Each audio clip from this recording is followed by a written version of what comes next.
नमस्कार, सवाल हरियाणा का देख रहे हैं आप। मैं हूं आपके साथ वरुण गोयल। रोहतक में इंडियन नेशनल लोक दल की सम्मान रैली का समापन हो गया।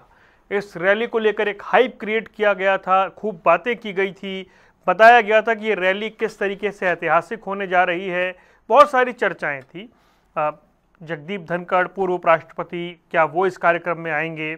इससे पहले जब इनेलो की सम्मान रैलियां हुआ करती थी तो हमने देखा था कि फारूक अब्दुल्ला, उमर अब्दुल्ला, अखिलेश यादव, उनकी पार्टी से कोई नेता, जो लेफ्ट है सीताराम येचुरी, अब वो नहीं रहे, लेकिन उनकी पार्टी से कोई ना कोई प्रतिनिधि, और इस तरीके से जनता दल यूनाइटेड से भी, हम जेडीयू से भी देखते थे, कभी केसी त्यागी साहब या दूसरे लोग, अलग अलग तरीके से मंच पे नेता दिखते थे। और ये अक्सर कहा जाता था कि ये तीसरे मोर्चे का साझा मंच है। इस बार का कार्यक्रम रोहतक में था। ये भी कहा गया था कि बहुत से नेता ज्वाइन कर सकते हैं और कुछ पूर्व नेता या कुछ बड़े सीनियर नेता वो ज्वाइन करेंगे इनेलो। ऐसा हुआ नहीं। हालांकि संपत सिंह मंच पर आए, संबोधन दिया, लेकिन उन्होंने कांग्रेस छोड़ने या इनेलो ज्वाइन करने का कोई ऐलान नहीं किया। अब कुछ सवाल हैं कि ये रैली कितनी कामयाब रही, एक। दूसरा सवाल ये है कि इससे हरियाणा में इंडियन नेशनल लोकदल की कोई नई दिशा या दशा तय होगी क्या, दो। तीसरा, भूपेंद्र सिंह हुड्डा को लेकर जैसा अभय चौटाला कह रहे थे, क्या वैसा कोई डेंट मारने की स्थिति में वो आ पाए हैं, तीन। और क्या वाकई जो पहले कार्यक्रम हुआ करते थे चौधरी देवीलाल की जयंती पर, क्या उस स्तर पर नेताओं का ना आना, हालांकि बिहार चुनाव एक बात हो सकती है, लेकिन उसके इतर भी एक बड़ा जमावड़ा इससे पहले अतीत में देखा गया है, क्या उससे इसके कार्यक्रम की तुलना की जाए तो ये कार्यक्रम वैसा रहा है? कुल मिलाकर बात यह है कि इस कार्यक्रम का हासिल इनेलो के लिए क्या रहा, बात करेंगे। सुनवाते हैं अभय चौटाला ने क्या कहा। के निर्माण में चौधरी देवीलाल जी की अहम भूमिका रही। साथियों, इमरजेंसी 1975 में लगी, कांग्रेस ने इमरजेंसी लगाई, और इमरजेंसी के बाद अगर हरियाणा प्रदेश में सबसे पहले किसी व्यक्ति की गिरफ्तारी हुई तो उस शख्स का नाम भी आदरणीय स्वर्गीय चौधरी देवीलाल था। जहां चौधरी देवीलाल जी को जेल की सलाखों के पीछे भेज दिया, वहीं स्वर्गीय चौधरी ओम प्रकाश चौटाला जी को भी 19 वर्ष तक जेल की सलाखों के पीछे रहना पड़ा। 19 महीने के बाद जब जेल से बाहर आए, तो बाहर आने के बाद जब चुनाव हुआ तो न केवल देश से कांग्रेस पार्टी को जाना पड़ा, बल्कि चौधरी देवीलाल के नेतृत्व में हरियाणा में लड़ाई लड़ करके कांग्रेस पार्टी को सत्ता से दूर करने का काम किया। और चलिए, कई खास मेहमान हमारे साथ जुड़ रहे हैं। इनके साथ इस चर्चा को आगे बढ़ाएंगे। राजवीर रोहेला भारतीय जनता पार्टी का पक्ष रखने के लिए हमारे साथ जुड़ गए। ओंकार सिंह जी इंडियन नेशनल लोकदल से, और योगेश सिहाग कांग्रेस का पक्ष रखेंगे। शुरुआत सबसे पहले ओंकार सिंह जी से ही करते हैं। ओंकार जी, अतीत से तुलना की जाए, पुराने कार्यक्रमों से तुलना की जाए, रोहतक के कार्यक्रम को लेकर एक बड़ी हाइप थी, कई नेता ज्वाइन कर सकते हैं, ऐसी भी बातें थी। कुल मिलाकर आपका नजरिया क्या कहता है? ये जो सम्मान रैली हुई है, इसने इनेलो को कोई नई दिशा या दशा दी है, या फिर ये कहें कि बहुत सारे दूसरी पार्टियों के चेहरे जिन्हें आप तीसरा मोर्चा कहते थे वो भी नहीं दिखे? वरुण जी, आपने शुरू में जो 4 क्वेश्चन पूछे, बहुत बढ़िया, बहुत उम्दा क्वेश्चन पूछे, चारों मैंने नोट किए, चारों का जवाब दूंगा। पहला प्रश्न आपने पूछा कि रैली कितनी कामयाब हुई, इसका आंकलन तो आपसे ज्यादा कौन करेगा। देखिए, आपने पिछली रैलियां भी देखी। 2019 में हमारी पार्टी का विभाजन हुआ, परिवार का भी विभाजन हुआ, हम बिल्कुल कमजोर पड़ गए, मात्र 1 सीट हमारे पास आई। जनता का जो निर्णय था सिर माथे। 2024 में भी हमें जनता ने कोई अहमियत नहीं दी, हमारे पास 2 सीट आई। मुख्य तौर पर 2024 में जनता ने कांग्रेस को सपोर्ट दी, कांग्रेस का साथ दिया। आवाज यहां तक आई कि प्रचंड बहुमत आएगा, 70 से ज्यादा सीट आएंगी। लेकिन कहीं ना कहीं कांग्रेस की नालायकी समझ लो, इनका संगठन ना होना समझ लो, फूट सोच लो, या इनके नेताओं की कहीं ना कहीं मिलीभगत समझ लो, इनकी सरकार नहीं बनी। आज अभी 1 साल नहीं हुआ सरकार को बने, जबकि दूसरी पार्टियों वाले सोच भी नहीं सकते इतनी बड़ी रैली करने की। हमने इतनी बड़ी रैली कर दी, और रैली की सफलता ना सफलता का मापदंड मात्र जनता है। और आपने देख लिया, आपके टीवी पे भी दिखाया जा रहा है कितनी जनता थी। और ये कांग्रेस या बीजेपी की जनता नहीं है जो 500 या 1000 रुपए का नोट लेके आया। आपने देखा होगा कैसे महिलाएं वहां पे गिद्दा डाल रही हैं, डांस कर रही हैं, दिल से आए हुए थे लोग। तो पहला प्रश्न तो आप ही जवाब दोगे मेरी बात खत्म होने के बाद कि रैली कामयाब थी या नहीं। ये आप ही के ऊपर छोड़ दिया, ये मैंने आप ही से सीखा। दूसरा प्रश्न कि इस रैली के बाद क्या आईएनएलडी को कोई नई दिशा दशा मिलेगी? देखिए, जनाधार जनता होती है लोकतंत्र में, नेता नहीं हो। नेता भी जनता ही बनाती है। अगर जनता किसी आम व्यक्ति के साथ लग जाए तो वो व्यक्ति नेता बन जाता है, और जनता किसी बड़े नेता से हट जाए तो वो व्यक्ति आम आदमी रह जाता है। नई दिशा और दिशा की जहां तक बात है, आप जितना जन सैलाब उमड़ा है वो किसी कारण से तो उमड़ा होगा। अभी तो चुनाव सामने नहीं है, 4 साल पड़े हैं, और 4 साल बाद की बात है, और हमने आज ही वो करके दिखा दिया जो बड़ी बड़ी पार्टियों वाले 4 साल बाद भी नहीं कर पाएंगे। तो मेरा तो ये मानना है कि हमारी पार्टी एक नया इतिहास लिखेगी इस बार, क्योंकि जनता बीजेपी के जुमलों जमेलों और झूठ से बहुत परेशान थी। 2019 में परेशान थी, ठीकरा हमारे सिर पे फूटा, हमारी पार्टी कमजोर हो गई, टूट गए हम, और पुलवामा हो गया जिसका कहीं ना कहीं बेनिफिट बीजेपी लेगी। 2024 में कांग्रेस को सत्ता सौंपना चाहती थी जनता, हमारे को नहीं, लेकिन कांग्रेस ने हाथ से गवाई। जैसे 2019 में हमारी चलेगी, 2024 में कांग्रेस की चलेगी। इसी दिशा में अब देखे तो जनता बीजेपी से परेशान है, कांग्रेस से मुंह मोड़ चुकी है, क्योंकि जनता को पता लग चुका है कांग्रेस के नेता सिर्फ मुख्यमंत्री की दौड़ में है, काम करने की दौड़ में नहीं। तो दूसरे प्रश्न का जवाब भी आप ही दोगे तो ज्यादा अच्छा लगेगा, क्या आईएनएलडी को इससे कुछ ताकत मिलेगी? तीसरा प्रश्न आपने पूछा कि बड़े बड़े नेता जो नहीं आए, देखिए हमने जिनको इनवाइट किया वही तो आएंगे ना। और चौधरी अभय सिंह चौटाला पहले ही क्लियर कर चुके थे कि इस बार हम जनता को बुलाएंगे, इस बार हमें ज्यादा नेताओं को नहीं बुलाना है। और मैं एक बात आपको स्पष्ट कर दूं, हर बार हमारा जो मंच होता है वो तीसरे मोर्चे के नाम से जाना जाता है। जींद की रैली में इंडिया गठबंधन की नींव उस रैली में पड़ी थी, आपको भी पता है। वहीं पे तेजस्वी यादव भी आए थे, नीतीश कुमार भी आए थे, फारूक अब्दुल्ला आए थे, सारे आए थे, बादल साहब भी आए थे। उस रैली में तीसरे मोर्चे की नींव पड़ी थी। और हमारा काम क्या है?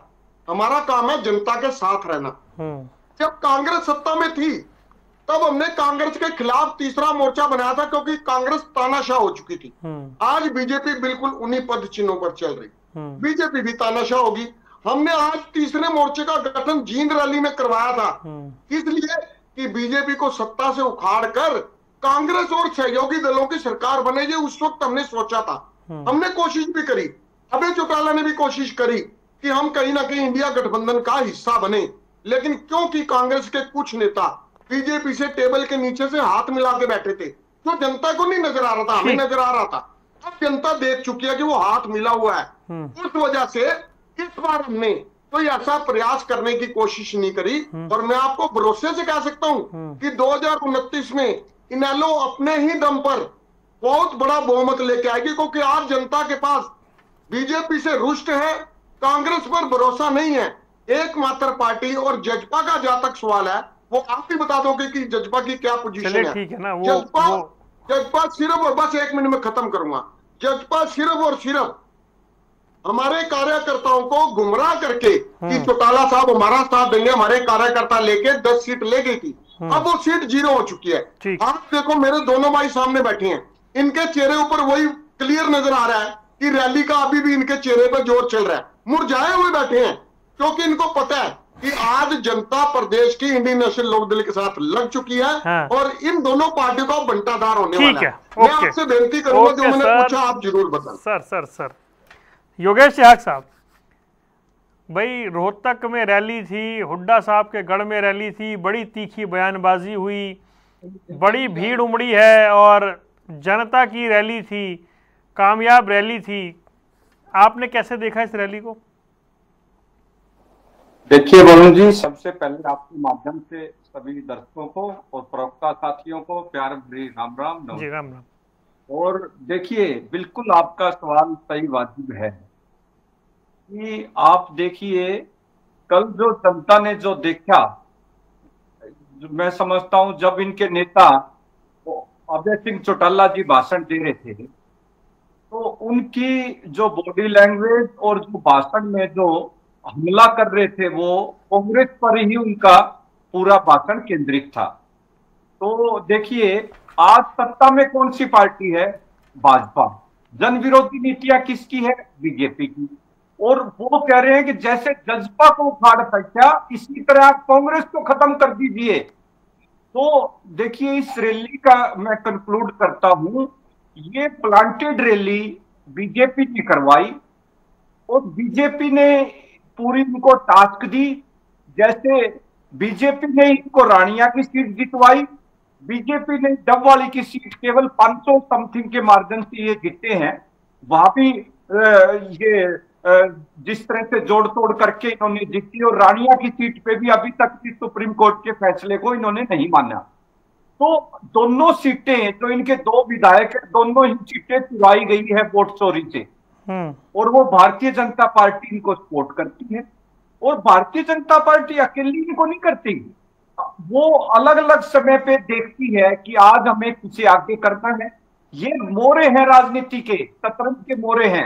अब जेजेपी को आगे नहीं करना, अब वो बीजेपी इसको इनेलो को आगे करके चल रही है। तो जनता ने देखा, आप भी मान रहे हो, हुड्डा साहब का गढ़ आज क्या हरियाणा में आप देखिए, सिरसा में कांग्रेस मजबूत, करनाल में भी कांग्रेस, कोई भी ऐसा क्षेत्र नहीं है जो आज भी 11 साल हो गए कांग्रेस को सत्ता से गए हुए, लेकिन आज भी हुड्डा साहब का गढ़ पूरा प्रदेश मानता है।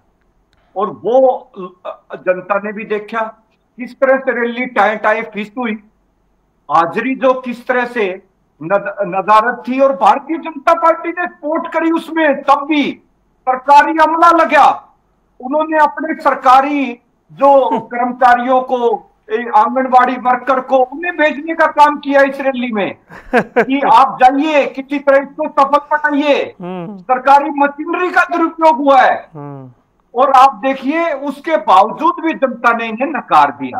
क्यों नकारा? क्योंकि उन्हें पता है कि जो अगर भारतीय जनता पार्टी से किसान की, मजदूर की, कमेरे की अगर कोई लड़ाई लड़ सकता है तो वो कांग्रेस पार्टी और हुड्डा साहब लड़ने में सक्षम है। ठीक है, क्योंकि इनेलो पार्टी का अस्तित्व, अगर इनेलो को वोट देना है तो डायरेक्ट लोग भाजपा को दे देंगे। अगर जनता ने, ठीक है योगेश भाई, ये आपने जो पॉइंट उठाया है, सर मैं बहुत अच्छे से आपको और टाइम देता, लेकिन आपने बात ही ऐसी कर दी कि राजवीर के पास जाना ही पड़ेगा। भाई राजवीर, ये तो बड़ी मतलब ऐसी दिलचस्प जानकारी तो नहीं है। आप लोगों ने बड़ी जबरदस्त मदद की कल रोहतक रैली में, मतलब कार्यकर्ता भेजते तो मैं एक बार को कह लेता, आपने आंगनवाड़ी वर्कर्स को भेजा कि जाइए इनकी रैली में। ये कैसा याराना भाई? वरुण जी, एक बात कहना चाहूंगा, हमारी मदद जो बीजेपी ने नहीं, हुड्डा साहब ने भी करी, उन्होंने भी अपने वर्कर भेजे थे वहां पे बहुत सारे। एक मिनट राजवीर। वरुण जी नमस्ते, प्रवक्ता साथियों को मेरी राम राम जी। पहले तो मैं ओंकार जी की बात का जवाब दे दूं एक बार। ओंकार जी कहते हैं तीसरा मोर्चा, हर साल आप तीसरा मोर्चा खड़ा करते हो, और आपकी पार्टी का मशहूर डायलॉग भी रहा है, मध्यावधि चुनाव होंगे और राज तारीख झोली में गल जाएगा। ये मैंने 21 साल हुए सुनते ने, और हरियाणा की जनता ने भी सुना है। वरुण जी, ना इनेलो ना कांग्रेस जनता के नब्ज नहीं पकड़ पा रही है। लोग भाई जनता चाहती क्या है, मैन टू मैन मार्केटिंग चाहती है जनता, जनता डिलीवर करना चाहती है। हरियाणा सरकार ने लगातार काम किया है। कल लाडो लक्ष्मी जो योजना है हमारी, एक महत्वाकांक्षी योजना है, उसको मुख्यमंत्री जी ने लॉन्च किया। 1 लाख से ज्यादा महिलाओं ने डाउनलोड कर लिया ऐप को, और नवंबर में 2100 रुपए मिलने लगेंगे। ये हमारे काम करने का तरीका। मुख्यमंत्री जी ने शपथ ली थी तो उससे पहले 20,000 जो कर्मचारी थे उनको ज्वाइन कराने का काम किया था। ये हमारा डिलीवर करने का तरीका। एमएसपी पर खरीद करते हैं हम लोग, मुआवजा देते हैं 15,000 करोड़ रुपए, लेकिन ये जो 7 पीढ़ी का जुगाड़ करने वाले हैं, इन लोगों को जनता ने सिरे से नकार रखा है। 21 साल में तो बच्चों का ब्याह भी हो जाता है, दूसरी तीसरी पीढ़ी भी शुरू हो जाती है, लेकिन ये लोग आज भी वहीं खड़े, क्योंकि जनता ने इन लोगों को बिल्कुल सिरे से नकार दिया। और रही बात सहयोग करने की, तो हम क्यों सहयोग करेंगे? इनकी ये अपनी पार्टी चलाते हैं अभय सिंह चौटाला जी, तो इन्होंने अपना काम किया, अपनी रैली की, और ये रैली हर साल होती है। लेकिन इस रैली में जो ये तीसरे मोर्चे की बात करते थे, वहां कौन आया? ये कविता आई जो जेल में 100 करोड़ के घोटाले में जेल जाके आई है, जिसके अपने पिताजी से अनबन चल रही है तेलंगाना में, वो लड़की आई है, उसने भाषण दिया होगा जो भी दिया है। तो ये लोग क्या जनता का भला करेंगे? इन लोगों ने जनता को ठगा है, लूटा है, और जनता इनको किसी भी सूरत में माफ करने के मूड में नहीं है। अभी इनकी 2 सीट आई है, सबको पता है कैसे सीट आई है इन लोगों की, ठीक है ना। तो हमें कोई मतलब नहीं कहने का, इनेलो का जनाधार बिल्कुल खत्म है, इसमें कोई दुआई नहीं। जनता ने इनेलो को सिरे से नकार रखा है। रही बात कांग्रेस की, तो भूपेंद्र सिंह हुड्डा ने कांग्रेस को खुद मलियामेट कर दिया, हमें कहने की जरूरत नहीं है। कहां 20-20, 30-30 लोगों को थापी लगाई थी, कहां इन्होंने जिलाध्यक्ष बनाए थे। रोहतक में जिलाध्यक्ष उठ के भाग गया था, वो उनकी चलती मीटिंग में थे, करनाल में नारे लगे थे। तो वरुण जी, कुल मिला के ये है कि जो विपक्ष है वो नकारा है, निकम्मा है, और जनता को सिर्फ और सिर्फ एक विकल्प दिखता है, भारतीय जनता पार्टी। और तीसरी बार धमाकेदार परफॉर्मेंस करके मनोहर लाल जी का जो बेस था, जो नायब सैनी जी का फेस था, उस पर जनता ने भरोसा किया, नरेंद्र मोदी जी की नीतियों पर भरोसा किया। तो जनता ने तीसरी बार सरकार बनाई, 48 सीटें दी हमारे को। ये कोई 2 लेके बैठा है, कोई 37 लेके बैठा है। अगर ये इतने भल्ले थे तो जनता इनको कभी ना कभी तो मौका देती ना। इनको तो विपक्ष में लेने लायक भी छोड़ना चाहिए। तो ये जो ड्रामे कर रहे हैं कि नूरा कुश्ती है। इंडिया गठबंधन में जब पिछली बार 2022 में रैली थी, मैं इनसे पूछना चाहूंगा, ये जो ओंकार जी हैं, खड़गे जी को निमंत्रण देने कौन गया था? तो साठगांठ किसकी हुई? वो लोग की साठगांठ है, ये नूरा कुश्ती खेलते हैं ये लोग अंदर खाते मिले हुए हैं, और इनका ही ये सब है। और जनता ने इनके इस मिलन को पहचान लिया, और जनता ने इनको बाहर कर रखा है, तथा विपक्ष बना दिया इन लोगों को। भाई तुम लोग बस अपना रैली करो और अपने कार्यकर्ताओं को झूठ बोलते रहो।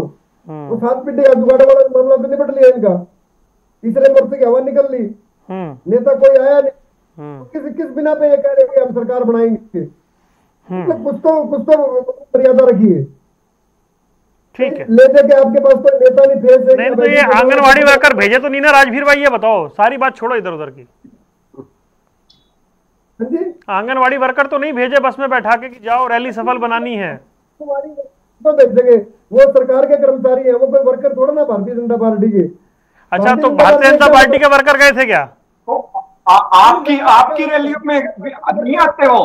आपकी रैलियों में कोयला जी, मेरा सवाल है वरुण जी, क्या मतलब इन लोगों से? हमारा क्या लेना देना इन लोगों से? अच्छा देखिए, एक मिनट सर, एक मिनट। अब ये हुआ क्या, जैसे डिबेट की शुरुआत हुई, इधर से ओंकार जी ने कहा जी अंडर टेबल बीजेपी से सेटिंग है, इधर योगेश झाग ने बताने की कोशिश की कि जी इनेलो की और बीजेपी की सेटिंग है। तो इस सेटिंग गेटिंग के चक्कर में ये पता तो लगे कौन किसके साथ है, फिर ऐसे आरोप लगते रहेंगे। क्यों ओंकार जी? वरुण जी, मैं बता तो रहा हूँ, सम्मानजनक तरीके से बता रहा हूँ। 2022 में जो रैली थी इनकी फतेहाबाद में, उधर साइड हुई थी, उस रैली के लिए निमंत्रण देने खड़गे जी के पास कौन गया था? ये बता दे मुझे। हम गए थे, मुझे मैं बता देता हूँ, हम गए थे। इसमें कौन सी चोरी छिपे की बात है? ये बीजेपी करती है चोरी छिपे काम, हम नहीं करते चोरी छिपे काम। तलाशने की कोशिश कर रहे हैं, जनता ने इनको सफाई विपक्ष से भी नीचे तार दिया, ठीक है ना। इनका कुछ होने वाला नहीं है, ये आपस का मिली भगत है कांग्रेस की इनेलो की। कांग्रेस और इनेलो मिली हुई है आपस में। ये लोग पूरा की कुश्ती खेल रहे हैं, जनता को धोखा दे रहे हैं। चलिए वरुण जी, ओंकार जी, देखिए कौन किसके साथ मिला हुआ है ये तय जनता करेगी। और आज जनता का समय तय करने का नहीं है, आज कोई चुनाव का समय नहीं है जो इतनी बड़ी जबरदस्त भीड़ हमने ले आए कहीं से, या पेड़ करके ले आए, या बीजेपी ने भेज दी। मेरे सवाल का जवाब दो। आपके सवाल का जवाब समय आएगा, जनता खुद दे देगी। जो आप घमंड की राजनीति में जी रहे हो ना, ये कांग्रेस के नेताओं का शुक्रिया अदा करो जो 2024 में आपको सत्ता मिल गई। आज अगर कांग्रेस किसी काम की होती, 37 विधायक लेके अगर किसी समस्या के ऊपर कांग्रेस खड़ी नहीं उतरती, तो आप लोग सत्ता में ना होते। धन्यवाद करना चाहिए कांग्रेसी नेताओं का। चलिए वरुण जी, अब मैं बारी बारी दोनों प्रवक्ताओं की बात का जवाब दूंगा। पहली बात तो मेरे भाई कांग्रेस के साथी ने बोली, सियाज साहब ने बोली कि रानिया की और दूसरी सीट, दोनों सीटें हमारे को बीजेपी ने जितवाई। ऐसा कहीं आपको वरुण जी, आपको कहीं इतिहास में नजर आता है? कोई पार्टी दूसरी पार्टी को जितवा देगी, कहीं नजर आता है? ऐसी राजनीति है क्या भारत में? अरे और बीजेपी के साथ, अरे बीजेपी की तो दूसरी की गर्दन काट के ऊपर नजर आती है। मुख्यमंत्री महोदय खट्टर साहब ने क्या बोला था ब्राह्मण नेता को? तेरी गर्दन उतार दूंगा। इनकी नजर तो सीधी गर्दन पर रहती है, सीट जितवाना तो इनके बस का कहां है। और अगर ये हमारे को सीट जितवा सकते तो खुद ही ना जीत लेते, हमारी 0 रह जाती, इनकी 50 हो जाती। ये तो सियार साहब आपने बचकाना बात कर दी, ये कोई अच्छी बात नहीं करी। डबवाली में कमजोर उम्मीदवार उतारा गया, दूसरी बात आपने कही आईएनडी को जितवाने के लिए। मैं अपनी बात पूरी करता हूँ फिर आप बोलना। दूसरी बात आपने कही कि रैली में बीजेपी ने बंदे भेजे, दूसरी बात आपने कही रैली में बीजेपी ने बंदे भेजे। अरे कांग्रेस और बीजेपी दो ऐसी विचारधाराएं हैं जो विपरीत धारा में बहती हैं, और दोनों का एक ही काम है कि बीच में अगर कोई आ रहा है तो उसको खत्म कर दो, उसको सिरे लगा दो। आप लोग किसी को सहारा दोनों देने वाले नहीं हो। और पहले कांग्रेस का कलंकित चेहरा जनता ने देखा, पिछले 11 साल से बीजेपी का चेहरा भी जनता देख रही है। आप कह रहे लाडो लक्ष्मी योजना 1 लाख महिलाओं ने रजिस्टर करा दिया। अरे ये तो बता दो 18 साल से ऊपर वाली महिलाएं कितनी है प्रदेश में? 3 करोड़ की जनसंख्या में सिर्फ 1 लाख महिलाएं मिली। शर्म आनी चाहिए आपको। आपने कहा था कि हमारी सरकार बनने दो, 18 साल से ऊपर की, सुनिए, 18 साल से ऊपर की हर महिला को 2100 रुपए महीने देंगे। अब सरकार बन गई, अब आपने कैपिंग शुरू कर दी। क्या कैपिंग कर दी? पहली कैपिंग तो कर दी 23 वर्ष से ऊपर की लड़की को देंगे। दूसरी कैपिंग आपने कर दी 1 लाख से ऊपर आमदन नहीं होनी चाहिए। तीसरी कैपिंग आपने कर दी जिस महिला को पहले 3000 पेंशन मिल रही है उसको नहीं देंगे। भाई अगर 3000 पेंशन पहले मिल रही है तो 32,000 रुपए 36,000 साल के हुए, आप उसको क्यों नहीं दोगे? ये तो बीजेपी ऐसी पार्टी है जिसका आधार झूठ, जुमला और जमेला है। ये जनता में जमेले डालती है। हाँ, इस पार्टी में एक खासियत जरूर है, ये इवेंट मैनेजमेंट पार्टी है। देखिए सफाई पखवाड़ा बना रहे थे और चंडीगढ़ में जो सफाई करी, मैंने देखा खट्टर साहब जहां पे झाड़ू लगा के गए, रात को वहां पे कर्मचारियों ने खुद कूड़ा घेर दिया सफाई करने के लिए। चंडीगढ़ का ऐसा मेरे को कोई सेक्टर नजर नहीं आया जहां इतना कूड़ा खट्टर साहब को सफाई करने के लिए रखा गया हो। यह सिर्फ एक ड्रामेबाजी और ढकोसलेबाजी है और जनता का दुर्भाग्य है कि जनता के पास इनको वोट दे दी गई या इन्होंने किसी तरह के मैनेजमेंट करके वोट ले ली, क्योंकि ये ईवीएम की मैनेजमेंट भी कर सकती है। ये मैनेजमेंट पार्टी है। चलिए ठीक है, अपनी बात पर वापस चलिए प्लीज प्लीज टॉपिक पे रहेंगे सर, टॉपिक पे रहेंगे तो अच्छा रहेगा, समय लिमिटेड ही होता है अपने पास। मैं टॉपिक पे आ गया। कल की रैली की बात करता हूं। कल की रैली इंडियन नेशनल लोकदल की रैली थी, बीजेपी की रैली नहीं थी, कांग्रेस की नहीं थी। मैं चैलेंज करता हूं, आप इतनी बड़ी रैली करके हरियाणा के किसी कोने में दिखा दो और मोदी जी को भी बुला लेना, रैली होती है रैली कर दोगे ना। मैं वो कह रहे हैं हमारी जिला स्तर की रैली होती है, योगेश भाई कह रहे हैं ऐसी तो बिल्कुल। इनके मैं आपको कितनी जो हमारी रैली इससे बड़ी रैली हुई है, ये तो जनसभा होती थी। 45 जिला प्रधान बना रखे हैं, बताइए एक जिले में एक ही तो प्रधान होगा। 22 जिलों में 45 जिला प्रधान बना दिए। अंबाला ग्रामीण, अंबाला शहरी, अंबाला कैंट, 3 प्रधान बना दिए। बड़ी अजीब सी बात है। पहले तो इनसे पूछ लीजिए तुम्हारी संविधान में जिले की डेफिनेशन क्या है? कहीं जिले की डेफिनेशन इंडिया तो नहीं है? ये जरूर पूछना है। ठीक है योगेश भाई, इतनी बड़ी रैली कोई करके दिखाए, हिम्मत है तो करके दिखाओ और बताओ कब। एक सेकंड से लेकर 24 तक आप देखिए, 2019 से 24 तक जितने हमारे कार्यक्रम विपक्ष आपके समक्ष, जितने जो इस बीजेपी की जन विरोधी नीतियों के लिए जितनी रैलियां हुई जिला स्तर की, इससे 5 गुना बड़ी रैलियां तो आप वॉकआउट कर जाते हो, जनता की समस्याओं की तरफ ध्यान नहीं रही है। एक मिनट सर, नो, आप वॉकआउट कर जाते हो। रुकिए ओंकार रुकिए, मैं इनकी बात का जवाब देता हूं। जितनी इनकी जो तीसरे मोर्चे की आप बात कर रहे थे, वो भी क्यों नहीं आए नेता? क्योंकि उन नेताओं को इंडिया गठबंधन में मालूम है ये बीजेपी से मिले हुए लोग हैं, तो क्यों आएंगे इनकी रैली में? और जगदीश धनखड़ जी को तो बीजेपी ने इतना दबाव में लिया हुआ है, वो बेचारे, उनको हाउस अरेस्ट किया हुआ है अभी तक भी, वो मीडिया के सामने नहीं आए।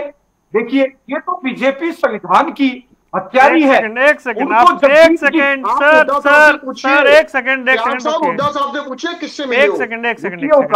सर, योगेश भाई, मतलब आप अच्छे प्रवक्ता हैं। आप कह रहे हैं उन्हें हाउस अरेस्ट किया हुआ है। जब उपराष्ट्रपति ने उनका शपथ ग्रहण हुआ तो वहां आए, सबको मालूम है कि वो एक फार्म हाउस में छतरपुर में रुके हुए हैं, ठीक है। जो उनको मकान आवंटित होना है उसमें जो काम चल रहा है उसके बाद वहाँ शिफ्ट हो जाएंगे। अब ये जरूरी तो नहीं है ना कि जो व्यक्ति बड़े संवैधानिक पदों पर रहा है वो सार्वजनिक मंच पर आकर मीडिया पे बाइट ही दे, तो ये आपका अजम्पशन हो गया कि वो हाउस अरेस्ट है, मतलब ये बोलना ठीक नहीं लगता ना।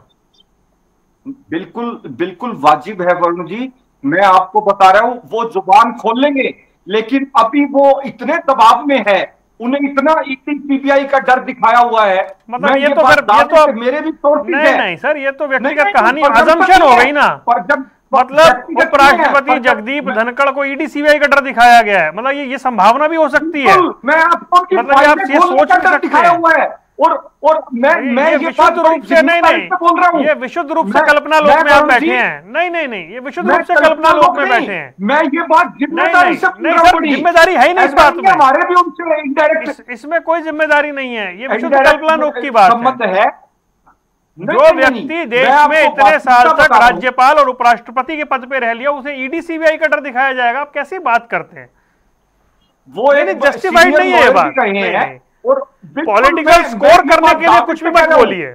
बड़े सम्मानित व्यक्ति हैं, आपको ये लग रहा है कि इतने बड़े कद का व्यक्ति किसी दबाव में है, ये अच्छा नहीं लगता है। राजवीर रोहिल्ला, दबाव में तो सीजीआई तक रहते हैं। सुप्रीम कोर्ट ने प्रेस कॉन्फ्रेंस नहीं की, आप बताइए वरुण जी।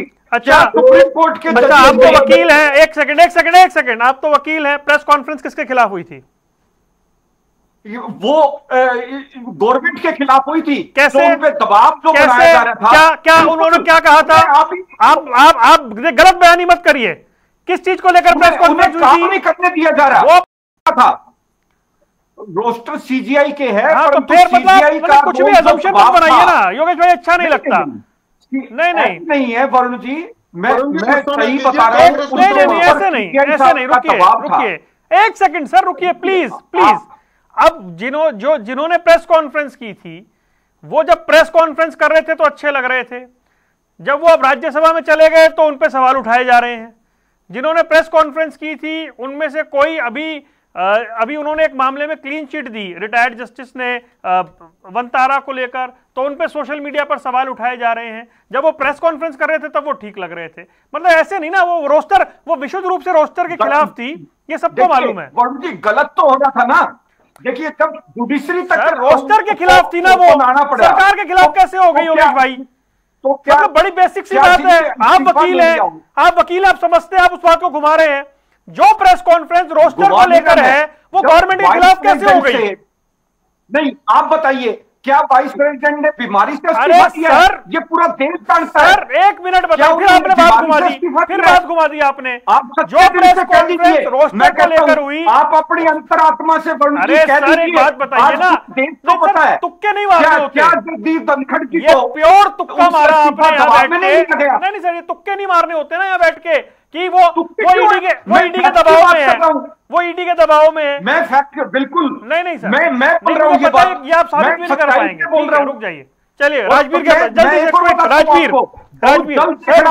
राजवीर बोलेंगे। राजवीर, वरुण जी मुझे लगता है जगदीप धनखड़ जी पर कोई ज्यादा चर्चा की आवश्यकता नहीं है। वो उनका अपना विवेक, उन्होंने क्या करना है क्या नहीं करना है, वो आज आपने पूरी बात क्लियर कर दी, ठीक है ना। तो वो एक संवैधानिक पद पर रहे और उस पर कोई चर्चा करे तो मुझे लगता है अच्छा नहीं है। वो उनका अपना निर्णय रहा होगा, जो भी निर्णय उनका वो सारा पब्लिक डोमेन में है।